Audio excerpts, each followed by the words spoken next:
Hey friends, click the like and subscribe button below. New Year's resolutions are incredibly popular in the United States. They're a bit more popular in the West than in the East, but throughout all of the United States, New Year's resolutions are incredibly popular. I think this is true for most of the Western world, but I can't say with the definitiveness I could say that I could talk about the U.S. In the U.S., we love our New Year's resolutions. We love to take that kind of milestone, kind of an arbitrary milestone in a sense, right? In the deepest sense for ourselves. In a larger sphere, once we start thinking about concept and knowledge and astronomy and the solar system, yeah, it's a pretty cool milestone, a rotation around the sun. But for us, for our own lives, a new year is an arbitrary milestone. In the ancient past, most people had no idea that such a thing existed. That there was a particular time of year, like say 100,000 years ago, hunter gatherer. They'd know the seasons and they'd be tied to that, but not specifically a new year.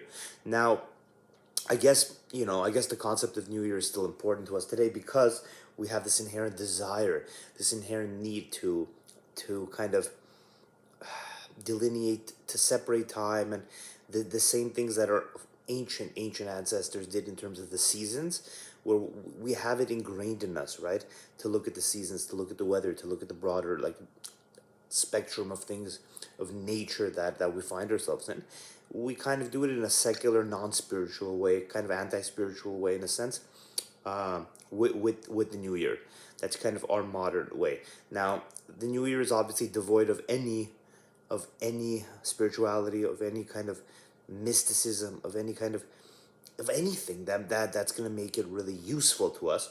It's just a very secular, non-spiritual, and maybe even anti-spiritual occasion. But still, interestingly, and pretty positively, many in Western society take the opportunity, take the when the new year comes, they take that as an opportunity to kind of reevaluate their lives and to kind of set up for their future, kind of to make changes, to do a resolution, as we call it, a New Year's resolution, meaning I'm gonna make changes in the new year.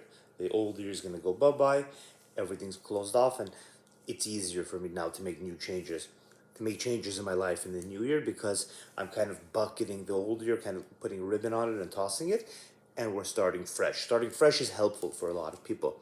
But one thing I've learned, a deep lesson I've learned, is that if you wait until January 1st to start your New Year's resolution, you're not going to succeed in that resolution. You need to start the resolution before, probably a month before, at least. So, if whatever you want to do, right? Say you want to work out, say you want to be better with money, say you want to be a more loving, compassionate, kind, less aggressive partner, say you want to be a better friend. You don't want to go MIA as much. You want to be a more loving, compassionate, there friend, available friend, right? Um, Say you want to save more and spend less, whatever you want to do. Say you want to focus on your career more, or finally really put that energy you need to put in into the side project. And for me, that would be a big one. Specifically, it would be labeling these YouTube videos, not labeling, but describing these YouTube videos. I pop these out and I put a title on them, and I say I'm gonna put a description on them, but I never do. I never put the description, and I think the description's key. So that's something I'm gonna do next year. But if I never put one description now, this year, or if I want to work out and I never go for a walk or never lift a weight this year, I'm kind of setting myself up for failure, am I not? It may be nice, it may be pleasant to think of the new year as an important delineation, a delineation that will allow me to start fresh. But unfortunately, when January 1st comes, it's still going to be you, buddy. It's still going to be you. You're going to be the one that's going to have to actually do the shit. No one else is going to do it for you. And so, what makes you think, possibly, right? What makes you think that if you couldn't do it on December 30th or December 31st, that you're going to start on January 1st? It just doesn't make sense. I learned this when I lived in New York. Having grown up in Southern California, I saw, I saw tons of people into exercise and into like fitness and self improvement. And I never was interested in any of that, unfortunately. And in New York, I had a genuine and true lack of greenery, of exercise, of activity. I felt things were missing. And I remember the few times I went on hikes or walks in the green in LA, in San Diego, in even inland, and also in San Francisco. And I remembered California, although San Francisco, it's not, the weather is not as nice as it is in Southern California. So I remembered my time in California, sitting in a tall office building in New York, big office building in Manhattan, and Central Park was just a few blocks away. And I just had a deep realization. I don't know where it came from, just luck, where I realized that there's no possible way I could fool myself here. Because I was pining to get back to LA. At this time, I was taking my career in a trajectory to kind of get back to LA. And I thought, oh my God, when I get back to LA, I'm gonna do all these things, and my lifestyle's gonna be so much better. And I realized that that's just not true. That I have Central Park right there. Yeah, it's not a hike. Yeah, it's Manhattan. It's a bit nasty. It's scummy. It's not the same as LA. It's not the same as going to a beautiful park in LA. It's not the same as being in San Diego. And when I lived in San Diego, I mean, I completely literally neglected every single outdoor aspect of San Diego and all the surrounding areas. Same thing when I lived in San Francisco. So I realized, like, if I fucked around when I was in Cali, if I neglected it there, why do I think I'm gonna like be any different when I get back? If I have Central Park here now, and I'm saying I really want activity and greenery and walking, when I get back to Cali, next time I'm back in San Diego or LA or San Francisco or Sacramento or inland California or any of the beautiful places in Cali, if I'm lucky enough to get back there, I thought, why do I think I would do any of that? There's no evidence for that. I probably wouldn't. And I knew deeply that if I don't get my ass out of that office building for lunch and walk to Central Park and go for a walk like I wanted to, there's no hope for me. It's not going to magically happen that I'm ignoring this beautiful park that's just a few blocks away from it, just completely ignoring it and not utilizing it, but that I would utilize everything in Cali once I got back to Cali. It just would not. It just wasn't going to happen. And so I got my ass off my chair and went to Central Park and went for a nice walk. Um, that realization could be expanded to anything. If you want to do something and you set a date to do it, you have to start before. When you set a date to do it, you have to prep for that date. You just do. Just like you would prep for anything else. If I want to start working out, if I want to start walking, if I want to start being better in any aspect of my life, I have to prep before. A month before at least, maybe more. So say you're, you're completely neglectful to your friends and family and you just went MIA this year and you want to not do that anymore. Well, in December you have to start reaching out to people. So you haven't worked out in years and you want to start doing it again. You can't wait for January 1st. December 1st, when that comes, you have to build a plan for yourself over the next 30 days to work your way up. Maybe that means doing something very light, very easy, and working your way up. If you want to say you want to focus on your side project, you have to start doing some work on those side projects starting in December, so that there's momentum built by January 1st in your mind, in your being, so that you're able to do it. Say you want to do better at work and go for that promotion. Well, you can't wait until January 1st. You have to start in December so that when January 1st comes around, you're not just hitting the gas. The gas has already been hit before. Now, it seems cliche, right? It seems cliche and basic to say it. As I'm saying it, I see how basic it is. But when you understand it deeply, when you understand that there's no other route, there's no other approach, that literally you have to prep. You just have to prep in life. Even to change, you have to prep. Even to improve, you have to prep. Even to do a New Year's resolution, you have to prep. You can't just go into a New Year's resolution without having done the work in advance, or you'll fail. And that's why most people fail. That's why most people in America have New Year's resolutions, and then by the end of January, they're all gone. Look, January 1st, everyone's at the gym. Everyone's at the gym in January. By summer, no, not so much. By fall, no one's at the gym. But that January cutoff is huge. January 1st to like February 1st, it's a huge drop in people, right? First few weeks of January, everyone's wanting to do their shit. Everyone's excited about the new year, their New Year's resolution. But the thing is, they haven't built the momentum. And so a lot of things can get in their way. Their mental state can get in their way. Their physical state can get in their way. If you're working out and you haven't prepped, it's going to be very taxing to do it. It's going to be very taxing to do it, and you're going to be putting a lot of pressure on yourself because the New Year's resolution, you somehow you don't you somehow think that you're going to change magically in the new year. You somehow think that, oh, I'll change, I'll be a different person, and it's easy to fool yourself into thinking that because I mean, there's a lot of reasons. The first of all, you don't really exist. So something that doesn't exist can't be any different than it is now, right? If it doesn't exist now, it's not going to exist later. So inherently, it's easy to fool yourself. You're just making up some kind of creation for some kind of entity that's going to exist in January that doesn't exist now. But another reason it's easy to do that is because if we get into the monkey mind, if we think about ourselves as monkeys and not the greater beings that we are, it's easy to fool yourself into thinking that you'll just be a different person because you're not connected with that person. When you have time between you and that person, between you and whatever time you're thinking about, even if it's a day or two, even if it's think about it, even if it's like 8 hours, you put your alarm on, you expect yourself to get up in the morning, but then the person that wakes up in the morning to that alarm, that person doesn't want to get up. It's like it's a different person, right? It's a different person, and it is a different person. It is, but it's not the person you want it to be.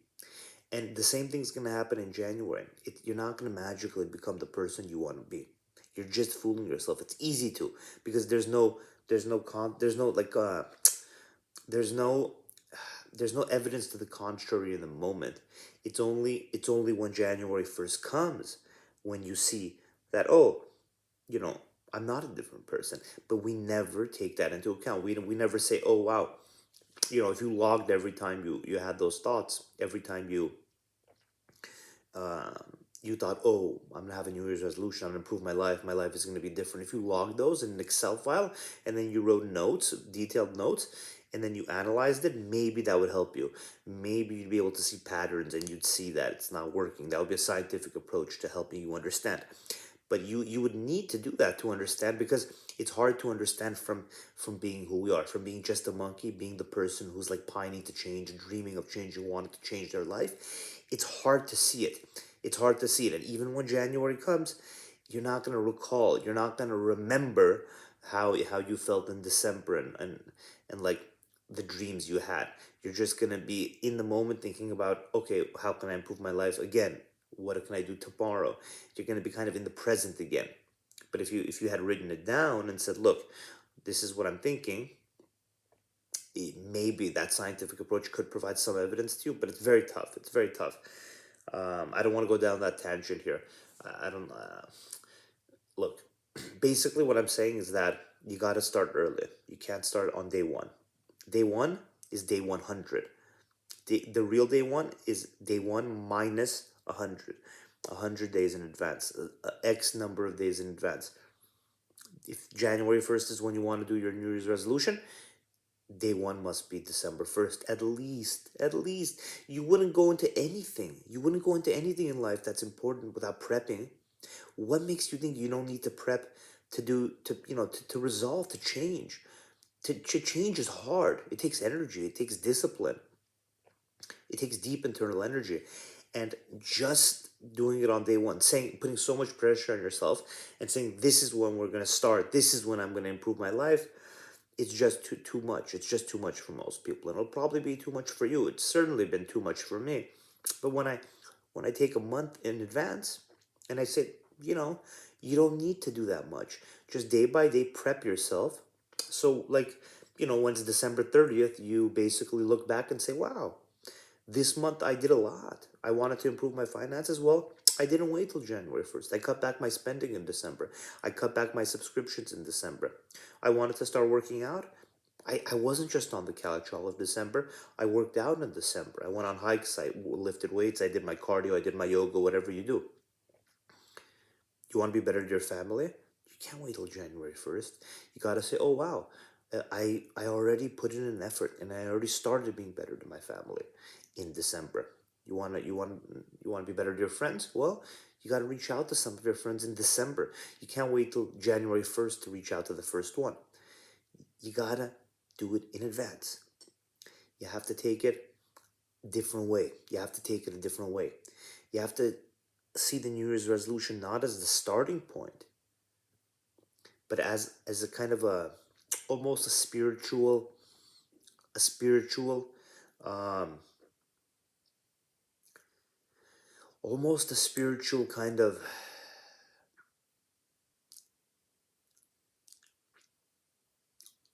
not a almost like a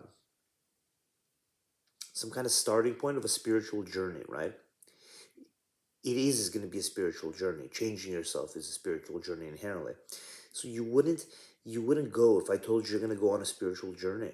You That's going to improve you. You wouldn't go there that first day without having prepped. You'd ask, what is this journey going to entail? What's it going to be like? How can I prep for it? If you were wise and prudent, you would prep for it so that when you're there, when you're starting out, you kind of have an idea what's going to lie ahead in that journey, and you've done some of the prep work before. If it's going to be a rocky path, you've done some rocky work before. If it's going to be a muddy path, you've done some muddy work before. If it's a steep path, you've done some steep work before. If it's a windy path, you've done some windy work before. You have to have done the work before. And again, it seems so cliche and basic. How could it seem? I mean, as I say it, it seems so incredibly cliche, but only through understanding it at a deep level in your bones, in your heart, in your soul, only through having experienced failure after failure after failure with these resolutions do you realize that there's something that's not working about it. Now, you can also come about it from a non spiritual way. You can possibly come about it from a rational way, just a purely secular, rational way. But that takes a lot of data. That takes less. Like right now, you would, if you could trust me, you would do what I say.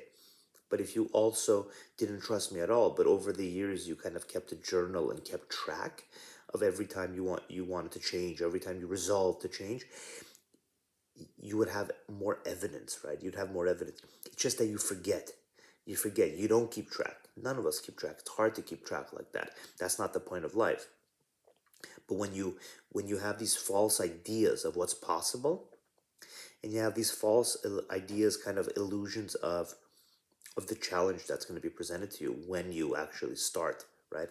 When it's January 1st and you've never gone to the gym for months and months and months, it's going to be very hard to go. It's just going to be very fucking hard to go. Everything's going to be in your way. Everything besides, even so many things are going to be in your way that are not related to the actual task at hand. So you go to the gym. Why are you going to the gym? You want to get fit? You want to be stronger? You want to have more cardio? You want to look better? All those things. That's hard enough. Being in the gym is hard enough. Lifting weights, running on a treadmill, hiking, doing yoga, stretching, that shit's hard enough.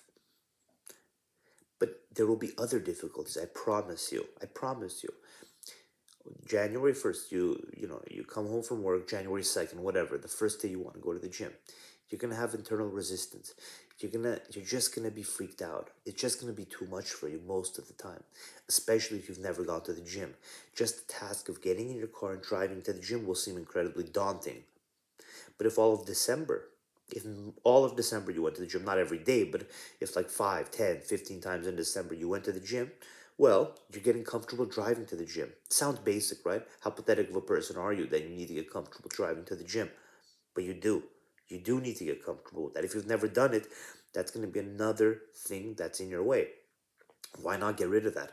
Why not go to the gym 5, 10, 15 times in December? So it's not even a thought. How to get to the gym, parking at the gym, getting into the gym, the people you'll see at the gym, the reception person, how you check in, all the machines you'll know the layout. Not all the machines, but you'll know the layout. You're going to get rid of a lot of that initial uncertainty. That's smart. you would like to get rid of that uncertainty. Same thing with the hike. You want to start hiking January 1st? Dude, if you're going to go for the first time hiking on January 1st and you've never been on a hike, what's going to happen to you? That's going to sound just getting finding a hike, going on the hike, just starting it's just so exhausting and taxing. But if you hiked a few weekends in November and December, you already know how to get to the hiking locations you want to get to, how to park. You kind of have a feel for things. You just having a conception of things, of a conception of things is useful. It is incredibly useful to have that in your mind. That then those initial walls and barriers are going to be broken down, and you can actually focus on the hike. If you want to start yoga, for example, in January, well, if you're not even a member of a yoga class, then you're not going to start in January, are you? You're going to basically go find a yoga class, and you're going to have all these other tasks to do as part of your starting to do yoga. But if in November and December you started a yoga class and went a few times, think about it. Now things are so much easier. You have a yoga class to go to. You know your class. You know the teacher, you know the people, and you're just more comfortable going there. You don't have to think about it so much. You come home from work, it's not like a brand new project that you're just starting. Where like, okay, it's the first class I'm going to, or I have to call a few places. You already know, things are already laid out for you. It's much easier.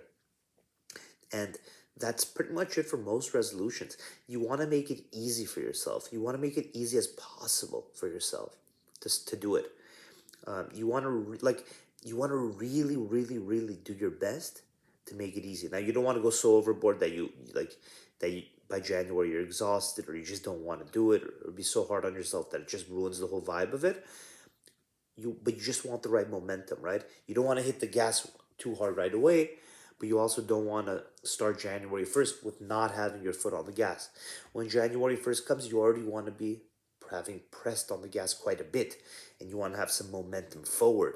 You don't want to be starting January 1st with no momentum forward, with zero, with nothing done, nothing planned, not even nothing planned, nothing done, nothing kind of, none of your resolutions being kind of started. You want to start on all of them in advance so that you already have a win in December or November.